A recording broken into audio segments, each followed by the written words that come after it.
When the urban sewage flow reaches the treatment plant, the sewage is full with large contaminants. Can we convey the collected flow directly to the biological treatment step? In this lecture, we will discuss the first process units of the STP, the coarse screens and fine screens that protect the more delicate parts of the treatment plant. In addition to the collection of the used urban and industrial wastewaters, the sewer system is also used for urban drainage. Particularly during storm flows, the sewer carries large and very large objects that may damage pumps, conveyance pipes, control equipment, etc. in the treatment works. Therefore, screen devices or sieves are placed up front in the treatment works as indicated in this slide. The first set of screens are generally bar screens, also mentioned coarse screens, and can typically be found at the entrance of the STP. The bar screen removes any imaginary object, such as rags, plastic bottles, wood, toy figures, bags, bricks, floating material, etc. When not removed, these objects will clog or damage the subsequent treatment step, reducing the STP overall reliability and effectiveness. The first bar screen is a fairly simple design. It generally consists of a number of parallel bars with a width of 50 to 100 mm indicated in the slide with A. The bars must be easy accessible for cleaning. Collected coarse screen materials must be removed from the waterline into a gully by either automated or manual devices, indicated with B. The width between the bars determines to which extent the coarse material will be screened from the water line. The more narrow the distance between the bars, the more easy the screens get clogged. A partly clogged screen will lead to a water pressure head between the sides of the screen.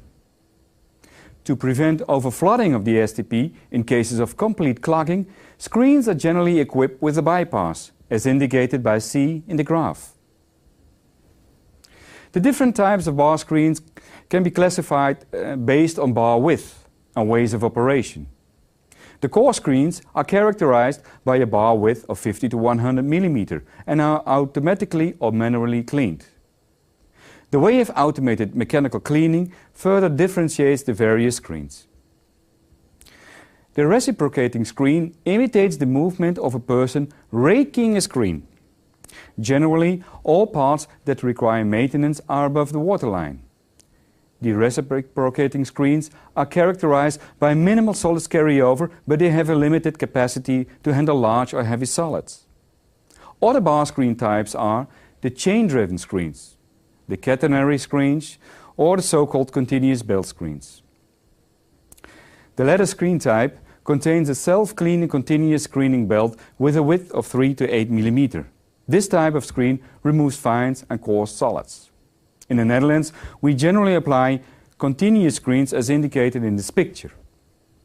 To prevent odor emissions from the raw sewage gases, the screenings are generally tightly covered and the off-gases treated in chemical scrubbers. A more recent invention to be placed after the coarse screen is the microscreen, a very fine screen with a bar width of only 0.5 mm.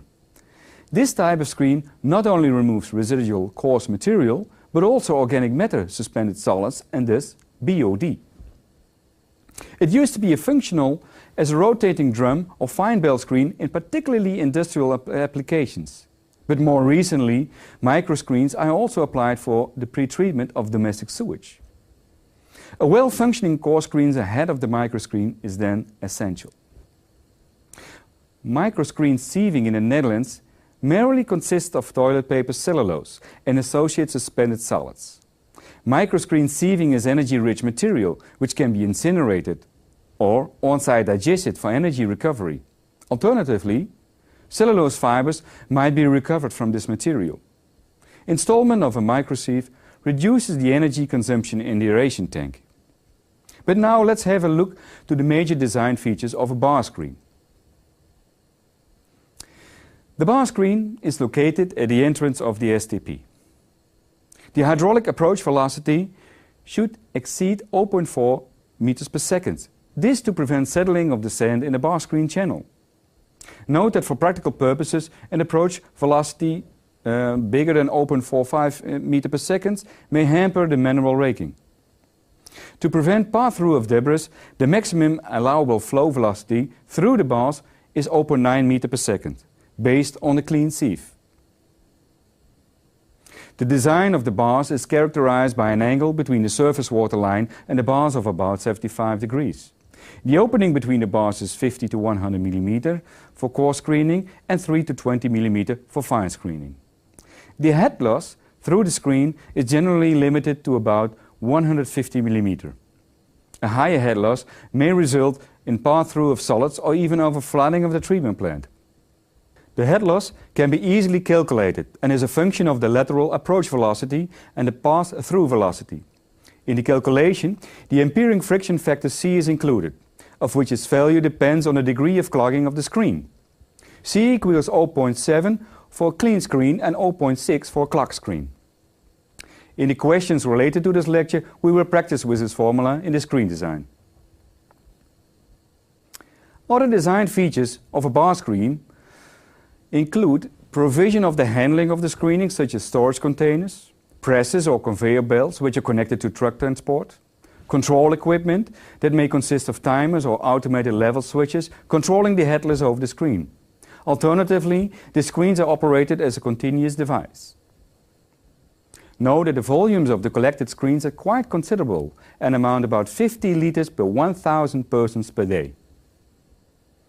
Coarse solids reduction can also be obtained by the installation of grinders in combination with sewage pump stations.